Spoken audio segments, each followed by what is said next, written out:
بسم اللہ الرحمن الرحیم۔ عزیز طلباء السلام علیکم۔ آج میں آپ کی خدمت میں نظم تغیر کی مشق اور اس کے حل کے ساتھ حاضر ہوا ہوں۔ اس سے پہلے کہ ہم نظم کے مشقی سوالات کی طرف آئیں، ایک نظر نظم کو دوبارہ دیکھ لیتے ہیں۔ نظم کا عنوان ہے تغیر۔ اے ہم نشین کلام میرا لا کلام ہے، سن زندگی تغیر پہ ہم کا نام ہے۔ راتوں کو ہے سحر کی تجلی کا انتظار، ہے ہر صدا فراق خاموشی میں بے قرار۔ سوئے خزاں بہار گلستاں روانہ ہے، ہر برگ کا سکوت سراپا فسانہ ہے۔ نکھت کی کوششیں کہ نکلنا نصیب ہو، موسم کو یہ لگن کہ بدلنا نصیب ہو۔ شمس و قمر کو ضد ہے کہ گھر میں سفر رہیں، بے رنگیوں میں خالق کی شام و سحر رہیں۔ شہروں میں انقلاب، بیاباں میں انقلاب، محفل میں انقلاب، شبستان میں انقلاب، کس پر یہاں تغیر نو کا فسوں نہیں۔ اس بزم میں نصیب کسی کو سکون نہیں۔ عزیز طلباء، ایک شعر اس نظم میں جو آپ کے سامنے احسان دانش کے مجموعہ نفیر فطرت کے عکس میں موجود ہے۔ اہل نقاب تنگ ہیں قید نقاب سے، ذروں کو دھند یہ ہے کہ ملے آفتاب سے۔ یہ ہمارے نصاب میں شامل نہیں ہے، اس لیے نظم پڑھتے وقت میں نے اس شعر کو نظر انداز کیا۔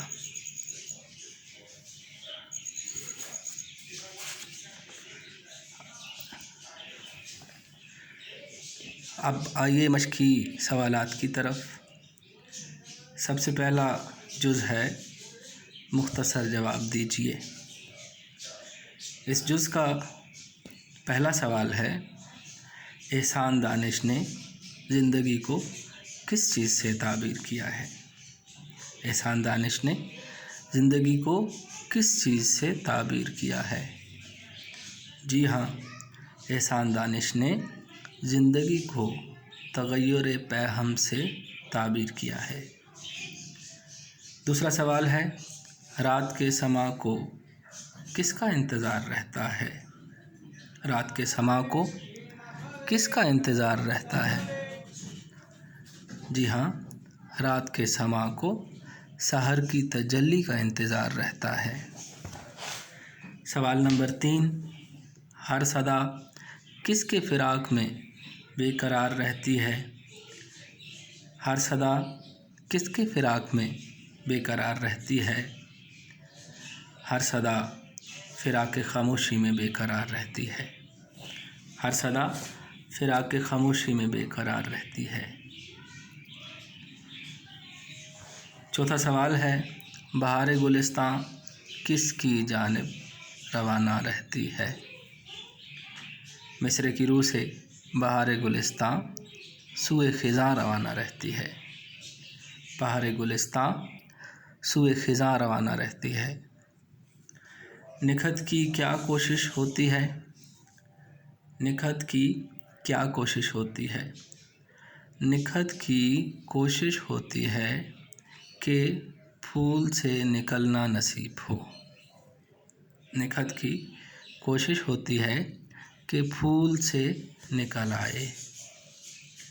اگلا سوال، موسم کو ہر آن کیا لگن رہتی ہے؟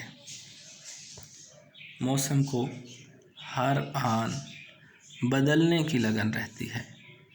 موسم کو ہر آن بدلنے کی لگن رہتی ہے۔ آخری سوال،